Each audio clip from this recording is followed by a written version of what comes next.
परमेश्वर के जैसा प्रेम किसी ने नहीं किया। कोई परमेश्वर के जैसा प्रेम नहीं कर सकता। हाँ या ना? उसने क्रूस पर अपनी जान दी, बाइबल कहती है अपने आप को शून्य कर लिया। अगर उसमें इतना प्रेम है तो वो शैतान के साथ मेल मिलाप क्यों नहीं कर लेता? अगर उसमें इतना प्रेम है तो वो क्यों नहीं शैतान को रिपेंट करने का मौका देता?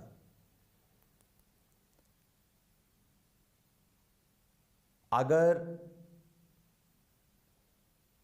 परमेश्वर का प्रेम पतरस में नहीं था तो हन्ना और सफीरा जब भूमि का दाम अपने पास रख के आधी ऑफरिंग चढ़ाने आए तो पतरस ने कहा उन दोनों को कि तुम अपने प्राणों को आज गवा दोगे, और दोनों मर गए।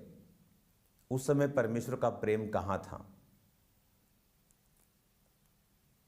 जब परमेश्वर के प्रेरित ने एक जल ढूंढना करने वाले को बोला था कि अब प्रभु का हाथ तुझ पर पड़ेगा और तू अंधा हो जाएगा, उस समय परमेश्वर का प्रेम कहाँ था? प्रेम सब अपराधों को ढांप देता है। ये आयत सबसे ज्यादा मिस इंटरप्रेट है क्रिश्चियनिटी में।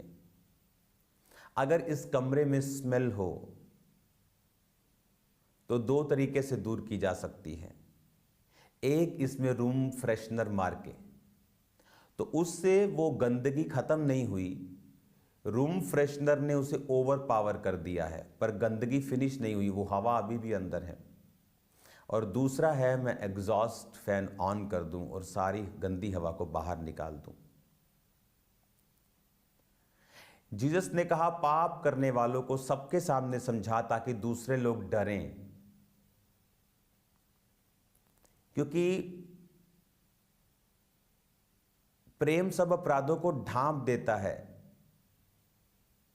ये तुम्हारे प्रेम की परमेश्वर बात नहीं कर रहा, वो अपने प्रेम की बात कर रहा है कि जब आप एक व्यक्ति के पापों को जाहिर करेंगे, अगर वो रियल है, अगर वो फेक नहीं है, वो तौबा कर लेगा, वो प्रभु की ओर मुड़ जाएगा, प्रभु के प्यार को पहनेगा और प्रभु का प्यार उसके सारे पापों को जो उसने पुराने समय में किए हैं उन्हें फिनिश कर देगा।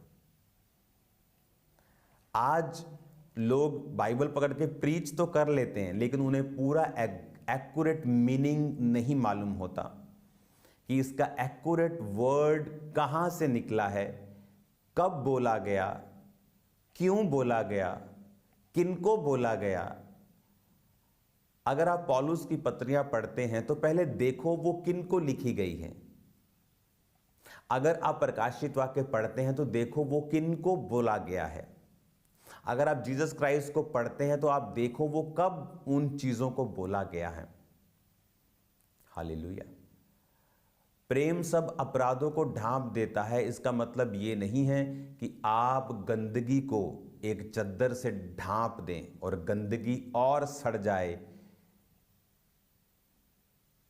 बल्कि आप गंदगी को एक्सपोज करते हैं। और प्रभु का प्रेम, जब वो अपनी गंदगी को पहचान जाते हैं और उन्हें सफाई करने लगते हैं, प्रभु का प्यार उन्हें माफ करता है और अपराधों को ढांप कर उन्हें फिर से खड़ा करता है। हालेलुया। बहुत से वर्ड लोगों को मालूम नहीं है। लोग आज इमोशनल ज़्यादा हैं और स्पिरिचुअल कम हैं, और इसीलिए उनकी लाइफ, उनकी सेवकाई में वो नज़र आता है। क्योंकि अगर वो सचमुच स्पिरिचुअल और इफेक्टिव होते तो अपनी उनकी लाइफ में वो नज़र आता। क्योंकि अगर मैं आपको रोशनी दे सकता हूं, वर्ड की डेप्थ दे सकता हूं, तो उस डेप्थ से मैंने कितनी ब्लेसिंग ली होगी, मेरी सेवकाई ने कितनी ब्लेसिंग ली होगी। लेकिन अगर लोग इमोशनल होकर वचन को सुनाएं और उसकी डेप्थ में ना जाएं, तो ये इन वचनों को सीखना बहुत ही इंपॉर्टेंट है और ज़रूरी है। God bless you all. हमारे YouTube चैनल को सब्सक्राइब करें ताकि आप परमेश्वर के गहरे भेदों को जान सकें कि कैसे आप परमेश्वर में बढ़ सकते हैं, कैसे आप दुष्ट आत्माओं से, नशों से, बीमारियों से और वंशों के श्रापों से आज़ाद हो सकते हैं।